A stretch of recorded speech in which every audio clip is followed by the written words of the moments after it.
Hello friends, स्वागत है आपका हमारे इस यूट्यूब चैनल विपुल एकेडमी पर। देखिए, आज की वीडियो का टॉपिक है बिंदु आवेश के कारण वैद्युत क्षेत्र की तीव्रता।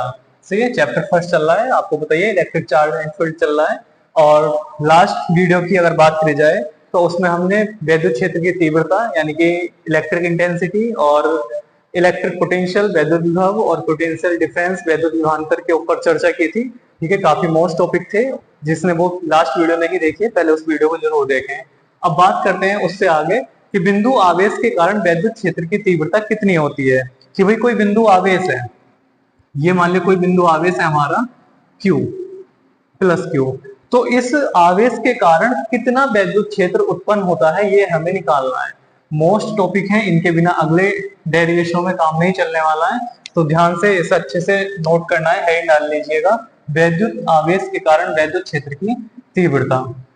ठीक, इसमें ही वीडियो को कंटिन्यू एंड तक जरूर देखना है। इसमें ही बिंदु आवेश के कारण वैद्युत क्षेत्र का विभव भी होगा। ठीक है, वैद्युत विभव कराया जाएगा बिंदु आवेश के कारण। फिर इन दोनों में रिलेशन क्या होता है, जो लास्ट वीडियो में छोड़ा गया था कि वैद्युत विभव और वैद्युत क्षेत्र की तीव्रता में एक रिलेशन आता है, वो यहीं से आएगा।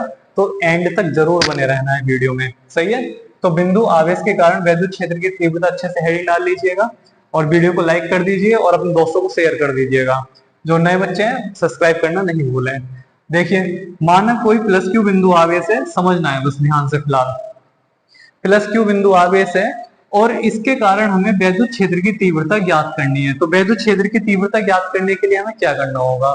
मान लिया ये कोई प्लस क्यू आवेश है, इसके कारण कितना वैद्युत क्षेत्र उत्पन्न हो रहा है वो हमें निकालना है। सही है, जिसे एक तरह से हवाई करंट बोला जाता है, वो हमें निकालना है कि इस प्लस क्यू आवेश के कारण, इस बिंदु आवेश के कारण कितना वैद्युत क्षेत्र बना हुआ है। सही है, तो हम क्या करेंगे, तो पता चला हमने माना कि इस आवेश से आर दूरी पर कोई बिंदु P है जहां पर वैद्युत क्षेत्र हमें निकालना है। तो अब यहाँ पर वैद्युत क्षेत्र का पता कैसे चलेगा, यहाँ पता चलेगा दूसरे आवेश के द्वारा, जिसे बोलते हैं प्रेक्षण आवेश। तो मान लिया कि प्लस क्यू से आर दूरी पर, प्लस क्यू से स्मॉल आर दूरी पर स्थित बिंदु कोई P है जिस पर Q नोट प्रेक्षण आवेश रखा हुआ है, जिस पर हमें वैद्युत क्षेत्र की तीव्रता ज्ञात करनी है। इस पॉइंट को O मान लेते हैं। सही है, यानी कि प्लस क्यू कोई बिंदु आवेश है जिससे स्मॉल आर दूरी पर बिंदु P है जिस पर हमें वैद्युत क्षेत्र की तीव्रता ज्ञात करनी है। ये लिखना है जो मैं बोल रहा हूं। सही है, जैसे जैसे मैं बोल रहा हूं ये आपको लिखना है कि माना प्लस क्यू कोई बिंदु आवेश है जिससे स्मॉल आर दूरी पर स्थित बिंदु P है जिस पर वैद्युत क्षेत्र की तीव्रता ज्ञात करनी है। क्लियर। फिर नई लाइन से लिखना है कि माना बिंदु P पर प्रेक्षण आवेश Q नोट रखा गया है। सही है, प्रेक्षण आवेश होगा तभी तो पता चलेगा कि भाई वैद्युत क्षेत्र यहां तक उत्पन्न हो रहा है या नहीं हो रहा है, यानी कि वो वैद्युत बल के द्वारा पता चलेगा। ठीक है, तो हम क्या करेंगे, ये आपको लिखना है कि माना प्लस क्यू कोई बिंदु आवेश है जिससे स्मॉल आर दूरी पर स्थित बिंदु P है। चलो मैं लिख देता हूं, लिखो आप भी। हेडिंग डालकर अच्छे से लिखना है, वो चित्र भी छोटा सा डेरिवेशन है ये हमारा। ठीक है, उसे बना लीजिएगा साइड में स्ट्रक्चर को। और अब यहाँ लिखिए कि माना प्लस क्यू बिंदु आवेश है जिससे स्मॉल आर दूरी पर स्थित बिंदु P है जिस पर वैद्युत क्षेत्र की तीव्रता ज्ञात करनी है।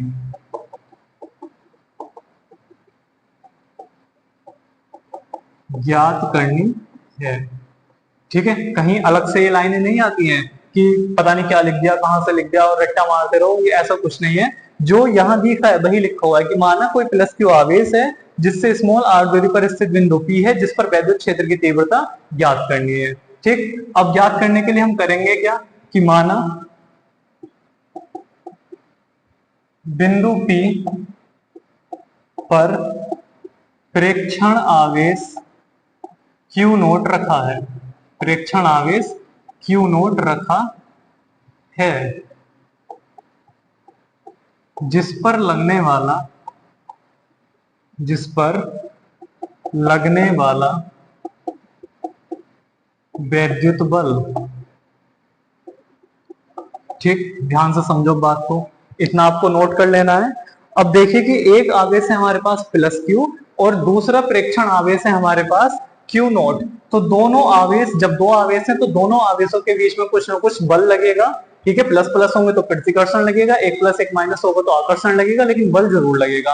और दो आवेशों के बीच में कौन सा बल लगता है? कूलाम वाला। ठीक है, यानी कि तो हम क्या करेंगे, कूलाम के नियम से, कूलाम के नियम से, कूलाम के नियम वाली वीडियो में बताया गया है, आपको देख लेना उसे जिसने नहीं देखी हो तो कूलाम के नियम में बताया गया है कि जो बल होता है वो कितना होता है, दो बिंदु आवेशों के बीच में जो बल होता है वो होता है F equal to 1/4 pi epsilon naught के Q1 Q2 upon R square. Q1 है हमारा Q और Q2 है हमारा Q नोट अपॉन बीच की दूरी है R स्क्वायर। हो गया, समीकरण नंबर 1 बन गई, इक्वेशन फर्स्ट बन गई है। सही है। सबसे पहले हमने क्या करा कि भाई जो हमारा आवेश था उसके पास हम आर दूरी पर जो प्रेक्षण आवेश लेकर आए, तो इन दोनों आवेशों के बीच में बल कितना लग रहा है वो बल हमने निकाल लिया और वो है हमारा ये रहा, कूलाम के नियम से 1/4 पाई एप्सिलॉन नॉट के Q1 Q2 upon R square. अब क्या करना है भाई, यहाँ पर इन दोनों के बीच में लगने वाला बल हमें मिल गया है। अब क्या करना है, अब निकालनी है हमें वैद्युत क्षेत्र की तीव्रता। अतः बिंदु P पर वैद्युत क्षेत्र की तीव्रता, और वैद्युत क्षेत्र की तीव्रता होती कितनी है, बिंदु P पर वैद्युत क्षेत्र की तीव्रता, कि भाई वैद्युत क्षेत्र की तीव्रता होती कितनी है कि E इक्वल टू होता है F अपॉन Q नोट। ठीक है, लास्ट वीडियो में बताया था कि एकांक आवेश पर लगने वाले बल को वैद्युत क्षेत्र की तीव्रता कहते हैं। कि इस जो एकांक आवेश जो हमने रखा है ये वाला, इस पर कितना बल लग रहा है उसे बोलते हैं वैद्युत क्षेत्र की तीव्रता। तो F का मान कहाँ है, समीकरण नंबर 1 में है, इक्वेशन फर्स्ट में है। यानी कि putting the value of F from equation first, यानी कि जो F की वैल्यू है वो समीकरण नंबर 1 से रखने पर, तो क्या हो जाएगा, E इक्वल टू F का मान लगा दो 1/4 पाई एप्सिलॉन नॉट के Q naught upon R square. ये तो हो गया F का मान, गुणा में क्या चल रहा है 1/Q नोट, Q नोट से Q नोट कैंसिल आउट हो जाएगा और E इक्वल टू क्या आ जाएगा हमारे पास, अब आ जाएगा E equal to 1/4 pi epsilon naught के Q अपॉन R स्क्वायर। ठीक है, ध्यान से पहले समझ लेते हैं बातों को, हाथ हाथ लिखना मत, पहले समझ लो अच्छे से।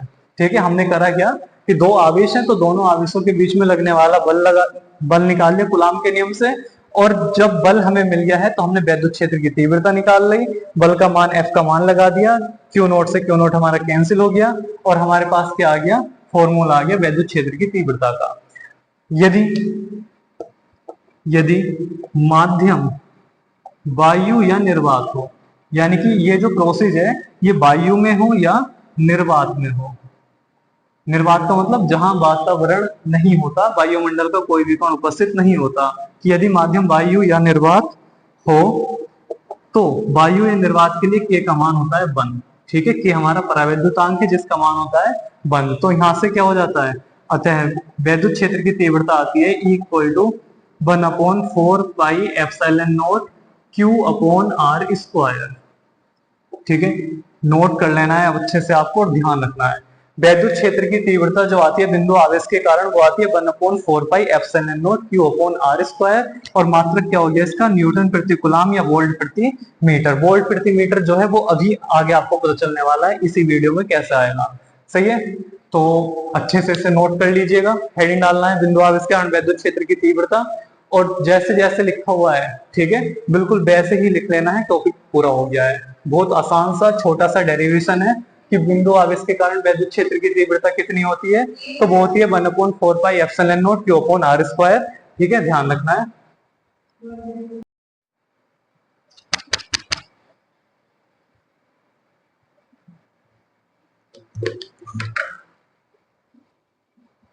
तो ये हो जाती है आपकी वैद्युत क्षेत्र की तीव्रता। ठीक है, बिंदु आवेश के कारण। अच्छे से नोट कर लेना, स्क्रीनशॉट ले लेना, पॉज कर लेना, कैसे भी करके कर लेना। ठीक है, अब आता है नेक्स्ट टॉपिक आपका बिंदु आवेश के कारण वैद्युत विभव। ठीक है, इसी से रिलेटेड है बिंदु आवेश के कारण वैद्युत विभव, कि भाई ये कितना होता है। ठीक, वैद्युत विभव कैसे निकाला जाएगा, तो ये भी बिल्कुल सेम प्रोसेस यही है। वैद्युत विभव हमें ज्ञात करना है, तो वैद्युत विभव कैसे निकालेंगे? तो क्या करना है, विभव में क्या था, विभव में क्या होता है, आवेश को एक बिंदु से दूसरे बिंदु तक ले जाया जाता है, सही है, बस यही ध्यान रखना है दिमाग में। तो क्या करना है कि माना प्लस क्यू कोई बिंदु आवेश है जिससे स्मॉल आर दूरी पर स्थित बिंदु पी है जिस पर वैद्युत विभव, ठीक है, ये नोट करना है आपको, जिस पर वैद्युत विभव ज्ञात करना है, ठीक है। फिर लिखना है कि माना बिंदु पी पर प्रेक्षण आवेश क्यू नोट रखा है जिस पर लगने वाला वैद्युत बल तो कूलाम के नियम से इतना हो जाएगा, सही है। फिर अब आगे देखते हैं आगे क्या करना है, यानी कि हमने बल निकाल लिया, बिल्कुल वैसे ही है, बाकी कुछ कोई खास है नहीं, ऐसा नहीं कि कुछ स्पेशल होगा, ठीक है। तो दो बिंदु आवेश है हमारे पास, उनके बीच में लगने वाला बल हमने निकाल लिया। अब क्या आती है बात, अब आता है कि जब हमने, ध्यान दो, आवेश तो विभव में क्या करते हैं, इस बिंदु से, एक बिंदु से आवेश को दूसरे बिंदु तक ले जाया जाता है, ठीक है। तो माना हमने कि माना प्लस क्यू आवेश को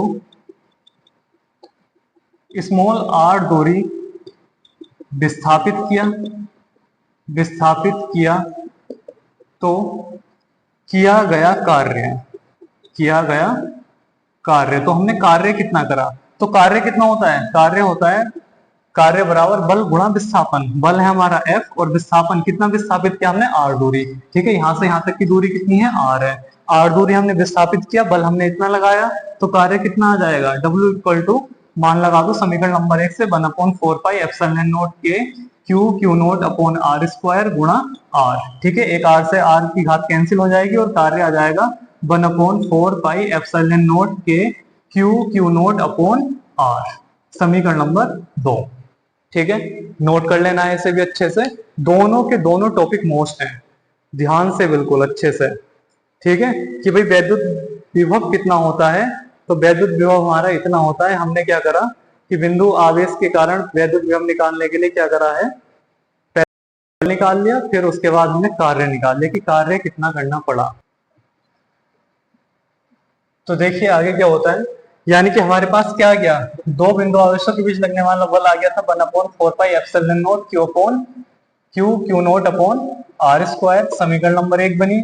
फिर हमने क्या निकाला, कार्य निकाला बल गुणा विस्थापन से, ठीक है, तो ये कितना आ गया 1/4 pi q naught upon are square into r, r से एक आर कैंसिल हो गया, तो यहां से कार्य आ गया था 1/4 पाई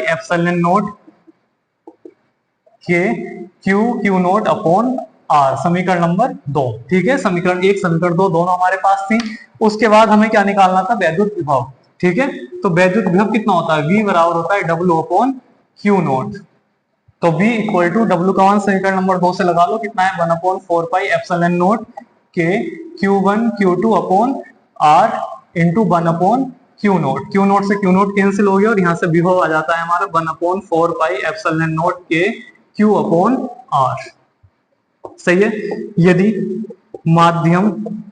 माध्यम वायु या निर्वात हो, तो वायु या निर्वात के लिए क्या होता है, वायु या निर्वात के लिए K का मान होता है हमारा 1, रख दो इसमें, तो V इक्वल टू हो जाएगा 1/4 पाई Q अपॉन आर, ठीक है, अच्छे से नोट कर लेना है, इसे ध्यान रखना कि जो विभव है हमारा वो कितना आता है, वो आता है 1/4 पाई Q अपॉन आर, वैद्युत क्षेत्र की तीव्रता आई थी Q अपॉन आर स्क्वायर, ये आता है Q अपॉन आर, ठीक है, इधर की साइड आपने अच्छे से नोट कर ही ली होगी, इधर का वैद्युत विभव यहाँ से आपको नोट कर लेना है अच्छे से, ठीक है। तो ध्यान रखना बिंदु आवेश के कारण वैद्युत क्षेत्र की तीव्रता हो गई है जो आई है 1/4 पाई Q अपॉन आर स्क्वायर, और बिंदु आवेश के कारण वैद्युत विभव आता है 1/4 पाई Q अपॉन आर।